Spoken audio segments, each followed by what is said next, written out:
বলে মহাপ্রভু নিজেই কাঙ্গাল হলেন বাবা, যেটা আমাদের কথা ছিল। কিন্তু আমরা ক্ষণিকের জন্য সংসারে এসে একটা রক্ত মাংস পচা গলা দেহটা পেয়েছি, শুধু এই দেহটার কথাই আমরা চিন্তা করে জীবিকা নির্বাহ করি। কিন্তু কখনো ভাবি না এই দেহটা আমার নয়। এই দেহটা কি করে আমার হতে পারে বাবা? হ্যাঁ, এই দেহকে পোড়ানো যায়, কাটানো যায়, ভেজানো যায়, তাই না বাবা? এটা কি করে আমার হতে পারে? যে দেহটা পুড়ে ছাই হবে, এটা কি করে আমার হতে পারে? এটা আমি নই, আমি হলাম আত্মা, চিন্ময় আত্মা। তাহলে আমি আত্মার জন্য কি করেছি? কি বাবা? দেহটা যেমন খাদ্য ছাড়া চলতে পারে না, তাই না? আমরা যদি একদিন না খাই চলতে পারবো?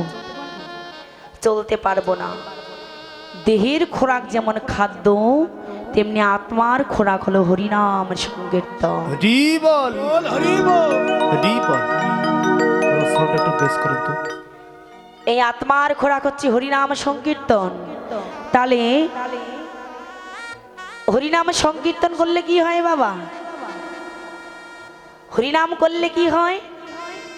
পরমাত্মা আনন্দ পায়, হরি বল, তাই না? হরিনাম করলে পরমাত্মা আনন্দ পায়। ও মা, তাহলে এত সুন্দর কলিযুগে, এই মহাপ্রভুর যুগে, প্রেমের যুগে, বাঙালির ঘরে জন্ম নিয়ে অমৃতের ভান্ডার আমরা হাতে পেয়ে, কাছে পেয়েও আমরা কি করছি? এই অমৃতকে আমরা গ্রহণ করতে পারছি না। এত সুযোগ সুবিধা থাকার পরেও আমরা কৃষ্ণ ভাবনা অমৃত পথে আমরা অগ্রসর হতে পারছি না। অমৃত তো কাছে পেয়েছি বাবা, কাছে পেয়েছি না, তাহলে আমরা কেন গ্রহণ করতে পারছি না? নিশ্চয়ই আমরা অপরাধী। আর অপরাধী দেহ নিয়ে কোনোদিনও অমৃতের ভান্ডার গ্রহণ করা সম্ভব নয়। চৈতন্য চরিতামৃতে কবিরাজ গোস্বামী বললেন, প্রেমের যুগে জন্ম নিয়ে, এই মহাপ্রভুর যুগে জন্ম নিয়ে যারা অমৃত ভান্ডারকে গ্রহণ করতে পারছে না, শিশুকালে তাদের কেন মৃত্যু হয়ে গেল না?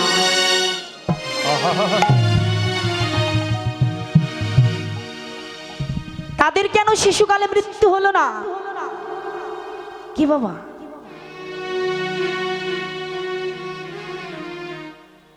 শিশুকালে যদি মৃত্যু হতো, তাহলে না আমাদের সমস্ত পাপগুলো আমাদের দূরীভূত হয়ে যেত। হরি হরি বল, হরি বল।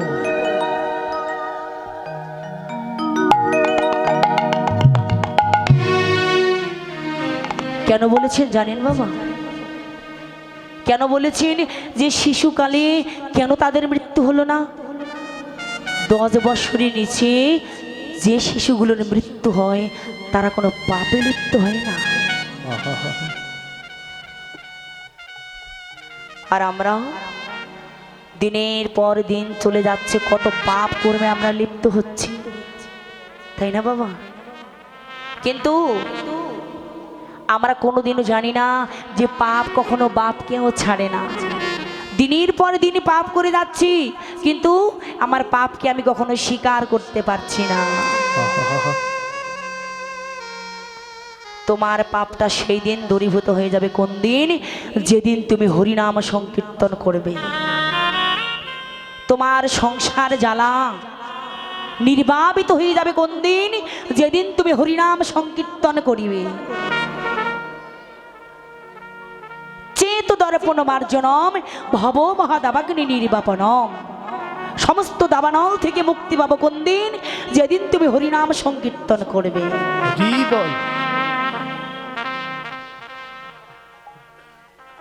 সেদিন তোমার চিত্তটা শুদ্ধি হবে কোন দিন? যেদিন তুমি শুদ্ধভাবে হরিনাম সংকীর্তন করতে পারবে। কি মা, হরিনামের শক্তি নেই? হরিনামের শক্তি নেই? হরিনামের শক্তি নেই বাবা? হরিনামের যদি শক্তি না থাকতো তাহলে যশোরের বেনাপোলে যে হরিদাসকে 22টি বাজারে বেত্রাঘাত করলো, সেই 22 বাজারের বেত্রাঘাত নবদ্বীপে মহাপ্রভুর অঙ্গে কেন লাগলো?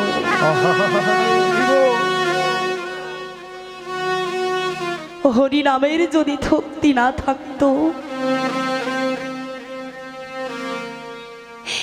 তাহলে চাপাল গোপাল কি উদ্ধার হননি বাবা? হরিনামের যদি শক্তি না থাকতো জগাই মাধাই কেন হরিনামে মুক্তি পেল? হরিনামের যদি শক্তি না থাকতো লক্ষ হীরার চরিত্র কেন পরিবর্তন হয়ে গেল? হরিনামের যদি শক্তি না থাকতো রে মানুষ, তাহলে প্রহ্লাদের আগুন কেন ফুল বাগান হয়ে গেল? হরিনামের যদি শক্তি না থাকতো রে মানুষ, অজামিল কি ভগবানের চরণ পাইনি? হরিনামের শক্তির কারণে আজ সেই হিরণ্যকশিপু প্রহ্লাদের পিতা, যিনি ভগবানকে ভালোবাসেনি, যিনি কৃষ্ণ বিদ্বেষী ছিলেন, সেই হরিনামের কারণে একজন কৃষ্ণ বিদ্বেষী হিরণ্যকশিপু পিতা তিনিও ভগবানের চরণ পেয়েছিলেন। হরি বল,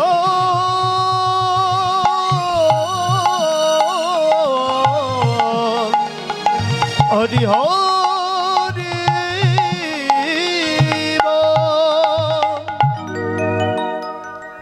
বাবা, হিরণ্যকশিপু তো ভগবানকে বিশ্বাস করতো না, তাই না বাবা? এত পাপী ছিল। এই জগতে যারা পাপী তারাই কেবল শুধু ভগবান বলে বিশ্বাস করে না। হিরণ্যকশিপুও বিশ্বাস করেনি। ভগবান যখন শিশুপালের 100টির অধিক অপরাধ হয়েছে, ভগবান কিন্তু আর শিশুপালকে ছাড়েননি। যখন হিরণ্যকশিপু অপরাধ করতে করতে তার অপরাধ যখন দ্বিগুণ হয়েছে, আর সইতে পারেননি, প্রহ্লাদ নিজের পিতাকে তুলে দিয়েছিলেন ভগবানের হাতে। এই পাপীকে তুমি ধ্বংস করো, এমন ভাবে এর মৃত্যুদণ্ড দাও, এই মৃত্যু যন্ত্রণা যেন সে কোনো দিন ভুলতে না পারে। কত বিদীর্ণ যন্ত্রণা, কত কষ্ট দিয়ে মেরেছিল বাবা হিরণ্যকশিপুকে। এদিকে হিরণ্যকশিপুকে বিদণ্ড যন্ত্রণা দিয়ে বধ করলো, আর এদিকে প্রহ্লাদ নয়ন জলে কাঁদছে। ভগবান বললেন, কি রে, নিজের পিতাকে তুলে দিয়ে, নিজের মিতাকে মৃত্যুর হাতে তুলে দিয়ে আবার কাঁদছিস কেন? বলছে, প্রভু তুমি পাপীকে মেরেছো, তুমি পাপীকে হত্যা করেছো, তাতে আমার দুঃখ নেই। আমি কাঁদছি কেন জানো? সে যে আমার জন্মদাতা পিতা, সে যে আমার জন্মদাতা পিতা। সে যদি আমায় জন্ম না দিত, এই পিতা যদি আমায় জন্ম না দিত প্রভু, তাহলে তোমার চরণ আমি কোনোদিন বুঝতে পারতাম না।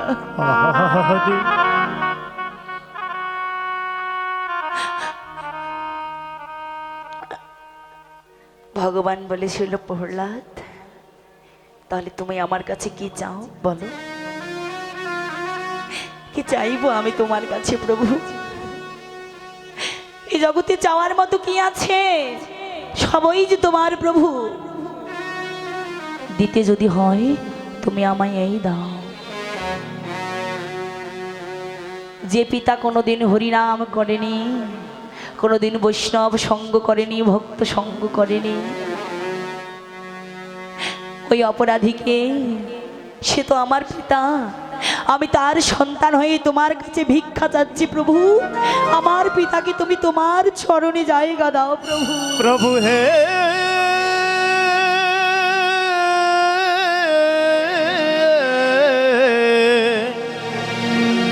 ও ও গো দয়াময়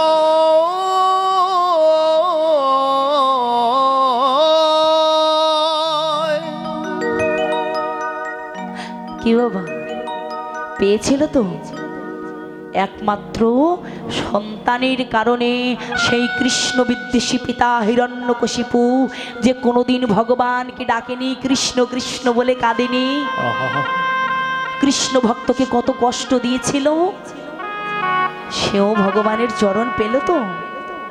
কেন পেল? একমাত্র কৃষ্ণ ভক্ত সন্তানের জন্য। এ জগতে আমরা যে যাই করি না কেন বাবা, আমরা পিতা মাতা শুধু সন্তানকে কি করছি? ভুল পথে নিয়ে যাচ্ছি।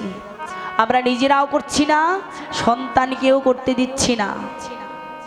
শুধু এই নিয়ে ব্যস্ত, সন্তান আমার ডাক্তার হবে, ইঞ্জিনিয়ার হবে, প্রফেসর হবে, এই নিয়ে আমরা ব্যস্ত। সন্তান আমার ডাক্তারও হবে, ইঞ্জিনিয়ারও হবে। কেন হবে না?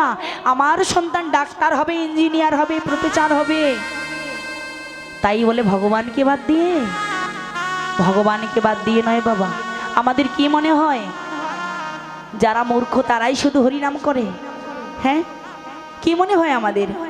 যারা মূর্খ তারাই শুধু হরিনাম করে? না, আমরা ভুল ভাবছি। আমেরিকার দেশের মতো মানুষ, আফ্রিকার দেশের মতো মানুষ যারা ইংরেজি ভাষায় কথা বলে, তারা পর্যন্ত কি করছে? ঊর্ধ্বপুণ্ড তিলক সেবা করে, চৈতন্য শিখারীকে হরিনাম জপ করে তারা সারা বিশ্বে হরিনাম প্রচার করছে।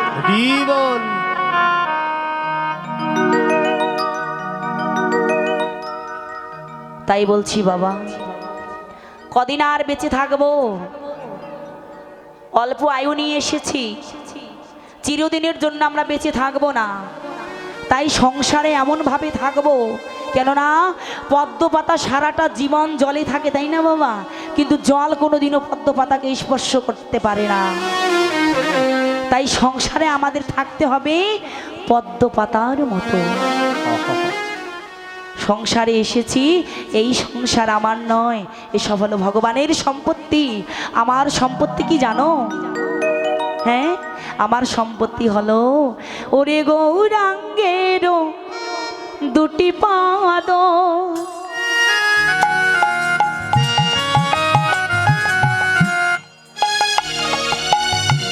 ওরে যার ধন সম্পদ, গৌরাঙ্গের দুটি পদ,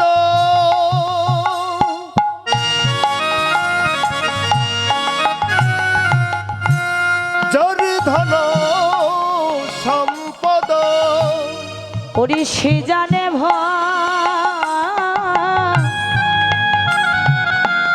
ওরে সে জানে কতি রসসার,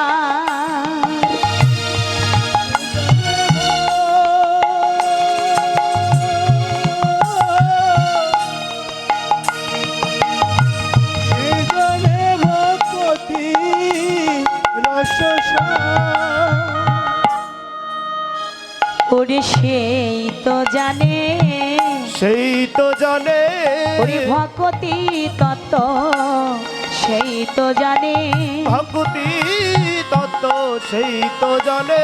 যেজন প্রাণ সঁপেছে গৌর চরণে, ভকতি তত্ত্ব সেই তো জানে, যেজন প্রাণ সঁপেছে গৌর চরণে, ওরে হা কৃষ্ণ প্রাণ কৃষ্ণ বলে, প্রাণ সঁপেছে গৌর চরণে, কৃষ্ণ প্রাণ কৃষ্ণ বলে, প্রাণ সঁপেছে গৌর চরণে, কৃষ্ণ প্রাণ কৃষ্ণ বলে, ও প্রাণ সঁপেছে গৌর চরণে, কৃষ্ণ প্রাণ কৃষ্ণ বলে, প্রাণ সঁপেছে গৌর চরণে, কৃষ্ণ প্রাণ কৃষ্ণ বলে, প্রাণ সঁপেছে গৌর চরণে।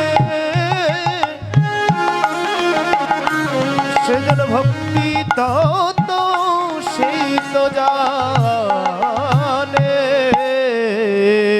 কি গো, ভকতি তত্ত্ব সেই তো জানে, জন প্রাণ সঁপেছে আমার গৌর চরণে। হরে কৃষ্ণ। কি বাবা, এই জগতে ধন সম্পত্তি কেবল দুঃখ দেয়, তাই না বাবা? এই জগতের ধন সম্পত্তি কেবল ভগবানকে ভুলিয়ে দেয়। এই জগতের সম্পত্তি টুকরো টুকরো হয়ে যাবে, ভাগ হয়ে যাবে, তাই না বাবা? কিন্তু তোমরা হরিনাম করো, কৃষ্ণ নাম করো, এই কৃষ্ণ নামের ভাগ কেউ কোনোদিন কেড়ে নিতে পারবে না। তাই হরি হরি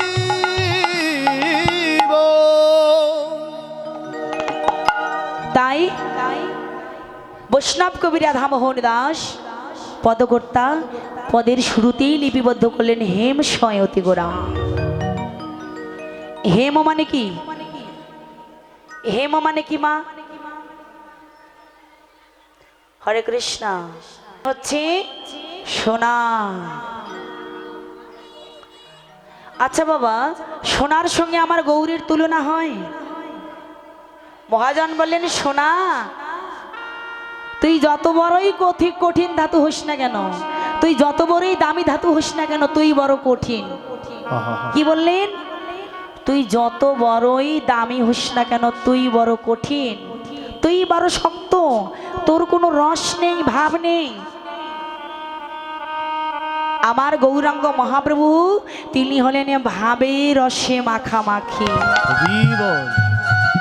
ব্রজভাব স্বরূপিণী রাধা, রসিকান্ত চূড়ামণি কৃষ্ণ, দুয়ে মিলে হলো আমার গৌর হরি। আর সোনা তুই একটা কঠিন ধাতু, তোর কোনো রস কষ নেই। হতে পারে তোর লক্ষ লক্ষ দাম, কিন্তু তোর কোনো ভাব নেই, প্রেম নেই। কি বাবা আছে? এই জগতে যেই সোনা পড়ে তার অহংকার বেড়ে যায়, আর যার অহংকার ভিতরে আছে তার কোনোদিনও কৃষ্ণ ভক্তি ভিতরে আসে না। তাই কত সুন্দর পদ লিপিবদ্ধ করলেন, হেম সয়তি গোরা। সোনার থেকে অতি উত্তম, সোনার থেকে অতি কাঁচা, আরো ফর্সা হলো আমার গৌরাঙ্গ মহাপ্রভু। হেম সয়তি গোরা, সুমধুর হাসো তোরা।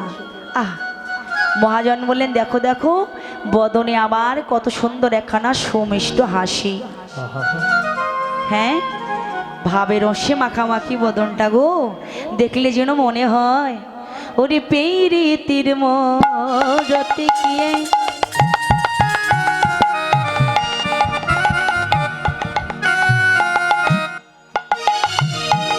ওরে পেরিতিরা মরতে গিয়ে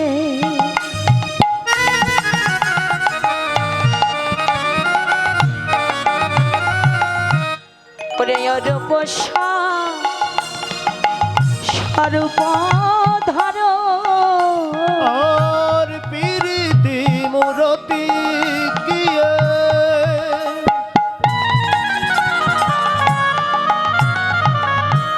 রূপ স্বরূপ ধর। ওরে ওই ছন ওই ছন ওই ছন ওরে ওই ছন প্রতি অঙ্গবন্ধ গো। ওই ছন প্রতি অঙ্গবন্ধ গো, ওই ছন প্রতি অঙ্গবন্ধ। ওরে পীড়িতের মূরতি, ওরে পীড়িতের মূরতি,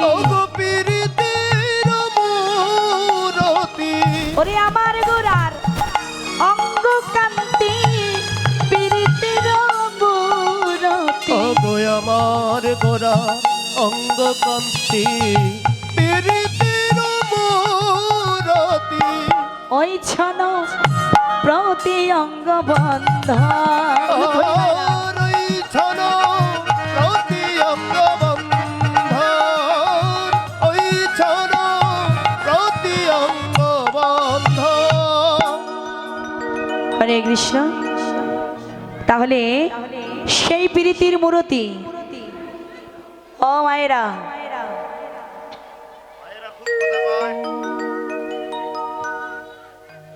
গোলকে গোপনে ছিল, নদিয়ায় এসে উদয় হলো আহা, আমার গৌরাঙ্গ মহাপ্রভু। গৌরাঙ্গ মহাপ্রভু। হরে কৃষ্ণ। তাহলে কাছে পেয়েও গ্রহণ করতে পারছি না প্রমাণ, এত গল্প করছি আমরা। হরে কৃষ্ণ। এই গল্প গল্প গল্প গল্প করেই জীবনটা শেষ। এ বাবা, শেষ তো? হ্যাঁ,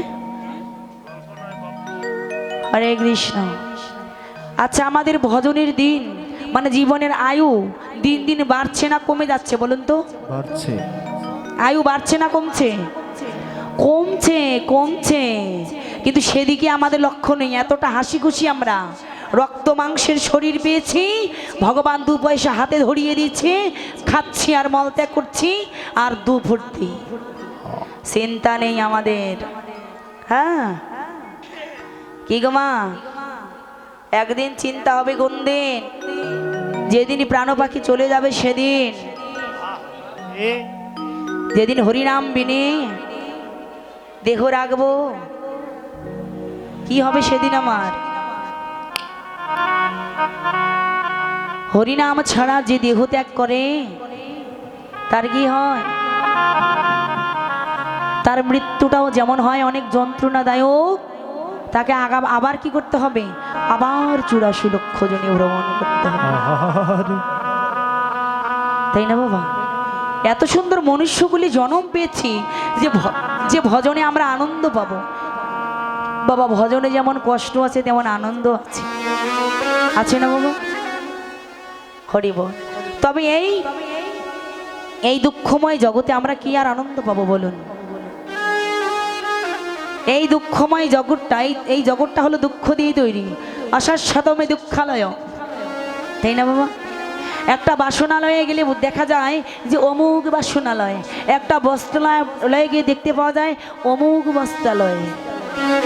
তেমনি এই জগৎটার একটা নাম দিয়েছেন ভগবান, অশাশ্বতমে দুঃখালয়ম।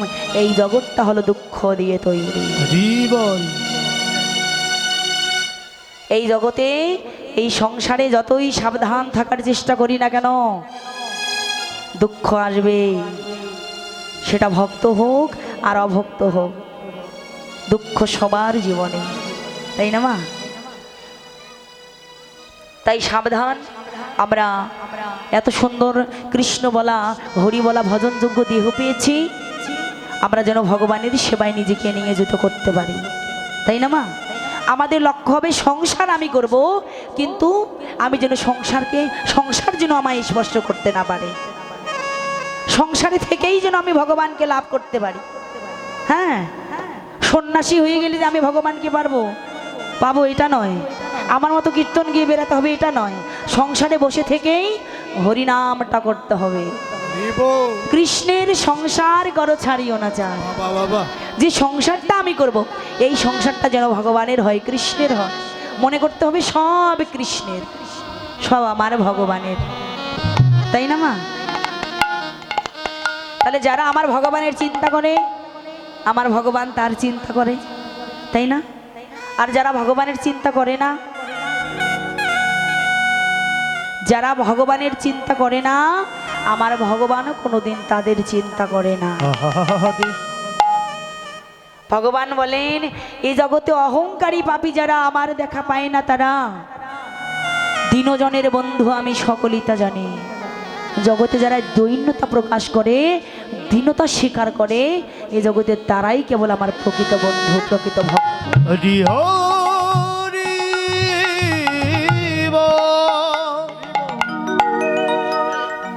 হরে কৃষ্ণ। তাই ভগবান কত লীলা করছেন, লীলা করছেন না মা? এত লীলা করার কারণটা কি বলুন? যার মধ্যে 6টি গুণ বিদ্যমান, যার মধ্যে যশ, শ্রী, বৈরাগ্য, ঐশ্বর্য এগুলো আছে, তার কি প্রয়োজন এত লীলা করা? একমাত্র আমাদের জন্য। শাস্ত্রে বললেন, ত্রিলোকে পৃথিবী ধন্য যাহা বৃন্দাবন।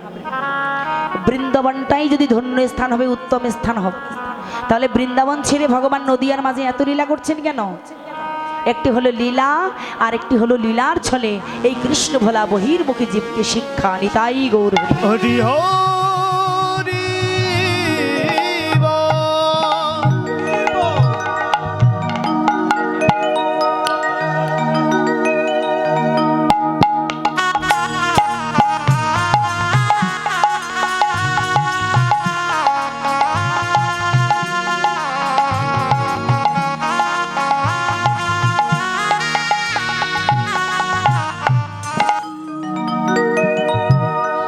কৃষ্ণ। সুপ্রিয় ভক্তবৃন্দ, এক কৃষ্ণ ভক্ত বাবা ভগবানের সেই অপ্রাকৃত লীলা মাধুরী আস্বাদন করে ভগবানের সেবার জন্য 1000 টাকা দান করেছেন। ভগবান যেন তাকে কৃপা করে শুধু এই জন্মে নয়, জন্ম জন্মান্তর ধরে যেন তিনি ভগবানের সেবা করতে পারেন। তাই নিতাই গৌর হরি হরি বল। হরে কৃষ্ণ।